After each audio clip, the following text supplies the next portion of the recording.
احتياجي إني أتشاف، احتياج مهم جدا في حياتنا. بس أحيانا بندور إزاي نتشاف بطريقة غلط، فأقوم أدور إزاي أسيطر، بتخيل إنه السيطرة يعني أنا متشاف. بس للأسف السيطرة مش معناها إنك متشاف، ممكن تتشاف بس بطريقة غلط، فتقوم ترجع تدور على طريقة تانية عشان تتشاف، ويفضل الاحتياج داير جواك. ما انت مش لاقي حد يشوفك، مش لاقي حد يبصلك، وتلاقي دايما انك انت مرفوض علشان خاطر انت بتتشاف بطريقة غلط، فتدور بطريقة تانية. لو انت راجل ممكن ازاي تدور على احتياج الشوفان؟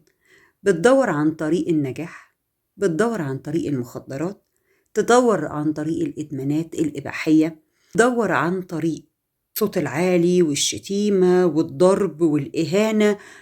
ده لو بالنسبة لك انت راجل بتحاول تسيطر بالطريقة دي أو تتشاف بالطريقة دي.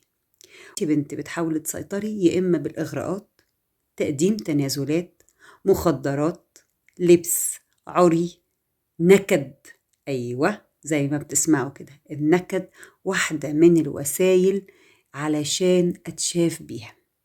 كمان ممكن الرغي الكتير اللي غير مبرر، اللي هو انت ما بتفصليش، ده واحدة من الأسلوب علشان أتشاف.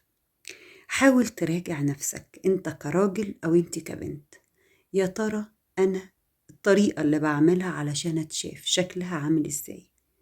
هل أنا دريان طيب إن أنا بحاول بالطريقة دي أتشاف ولا مش دريان؟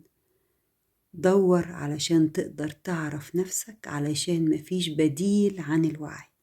بدل ما تلاقي الناس بتنفر منك، تلاقي حد يساعدك. سلام، أشوفكم المرة اللي جاية.